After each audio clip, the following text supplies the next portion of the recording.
और जिनके बुलावे पर हम और आप सब यहाँ आए हैं, श्री नरेश मलिक जी, मंच पर विराजमान जिन भी साथियों ने अपनी बात आपके बीच में रखने का काम किया, वो तमाम आदरणीय साथियों, जैसा कि आप सभी को पता है,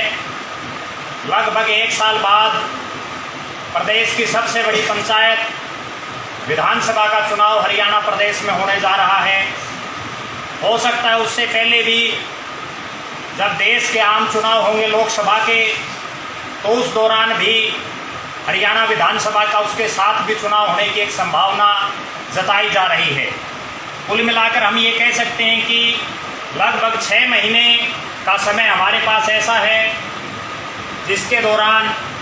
विधानसभा का भी चुनाव हो सकता है और लोकसभा का तो होना ही होना निश्चित है। मेरी आप सभी से एक अनुरोध है कि इस बार आप हम बैठे नलवा विधानसभा क्षेत्र में 2007 में नलवा विधानसभा क्षेत्र बना, जिसमें एक आदमपुर विधानसभा क्षेत्र का बड़ा हिस्सा 32-33 गांव और भवानीखेड़ा विधानसभा क्षेत्र के 19 गांव, इसके अलावा पुराने घिराई हल्के के और हिसार शहर का कुछ एरिया इस हल्के में आया। बड़ा दुर्भाग्य रहा इस विधानसभा क्षेत्र का। पिछले 15 सालों में 2 जनप्रतिनिधि यहाँ से चुने गए और उन 2 जनप्रतिनिधियों ने जो दोनों बार सत्ता में रहे, एक जनप्रतिनिधि उस समय इस हल्के ने दिया जब प्रदेश में कांग्रेस और चौधरी भूपेंद्र सिंह हुड्डा का राज था, और दूसरा जनप्रतिनिधि आज है जो विधानसभा में डिप्टी स्पीकर है और भारतीय जनता पार्टी और जेजेपी की सरकार का एक वरिष्ठ विधायक है, मुख्यमंत्री मनोहर लाल का अति विश्वास पात्र है। उसके बावजूद इस नलवा विधानसभा क्षेत्र के 50 गांव, 54 जो पंचायतें, शहरी क्षेत्र पूरा, सिर्फ गली और नाली के अलावा पिछले 15 साल में दोनों जनप्रतिनिधियों ने कोई काम नहीं किया। बड़ा दुर्भाग्य है। आज 90 विधानसभा क्षेत्र जो हरियाणा में है, उनमें हम ये मानते थे कि मेवात का एक क्षेत्र है जो हरियाणा में सबसे पिछड़ा हुआ है, लेकिन उससे भी ज़्यादा पिछड़ा हुआ नलवा विधानसभा क्षेत्र है, जहाँ के बहुत से गांव ऐसे हैं जहाँ पीने का पानी नहीं है, जहाँ बिजली नहीं है। और अगर रोडों की बात करें तो आप हिसार से तोशाम रोड को उठा करके देख लें, हिसार से शाड़वा रोड को उठा करके देख लें, हिसार से काबरेल रोड को उठा करके देख लें। और तो और सबसे बड़ा दुर्भाग्य ये है कि जहाँ के जिस आदमी को नलवा हल्के की जनता ने प्रदेश की विधानसभा में भेजने का काम किया, रणबीर गंगवा के खुद का गांव गंगवा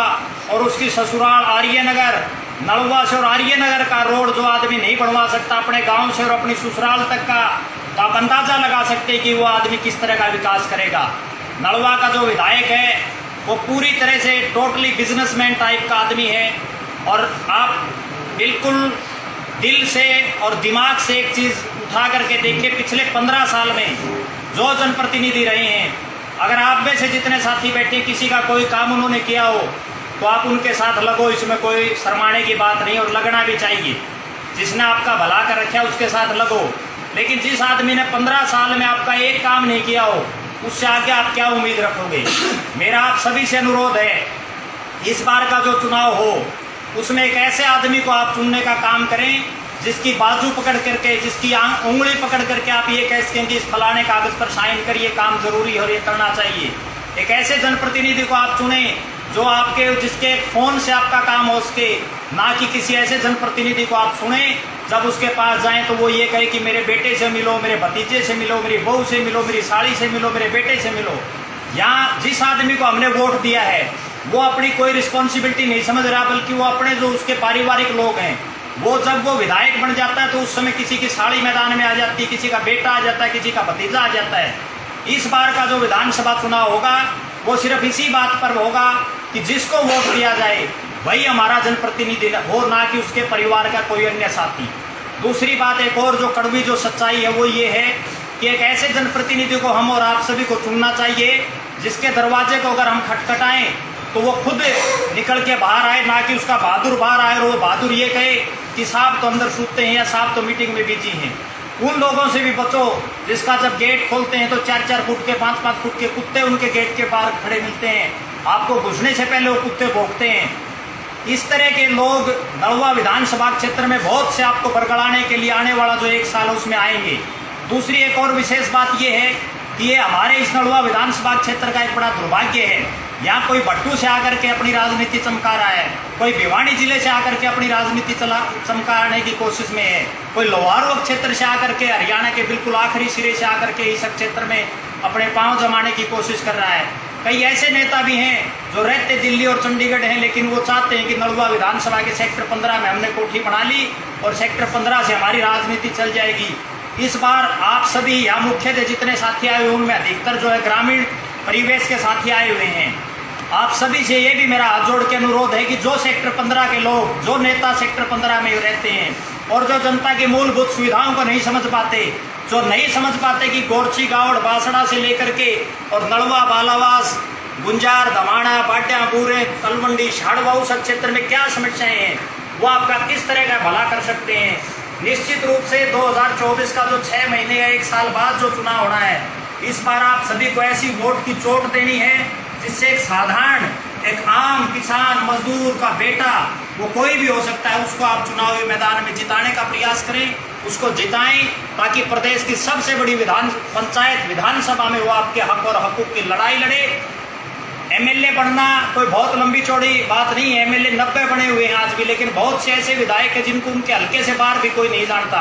हमारे यहाँ भी विधायक रहे हैं, लेकिन उन विधायकों ने केवल अपने परिवार का भरण पोषण करने का और अपने बेटों और बेटियों को सेट करने का राजनीतिक रूप से सिर्फ वो प्रयास कर रहे हैं। मेरी आप सभी से एक बार फिर से ये अनुरोध है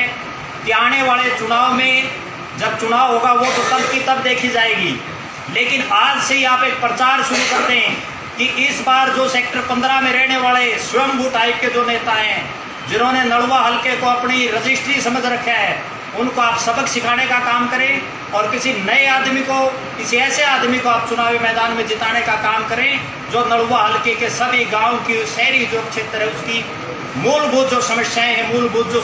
सुविधाएँ लोगों को मिलनी चाहिए, उन सभी का जिनको ज्ञान हो। आपने मेरी बात सुनी, आपका बहुत बहुत धन्यवाद। जय हिंद, जय भारत, जय नलवा। मैडम जी आ जाओ एक मिनट।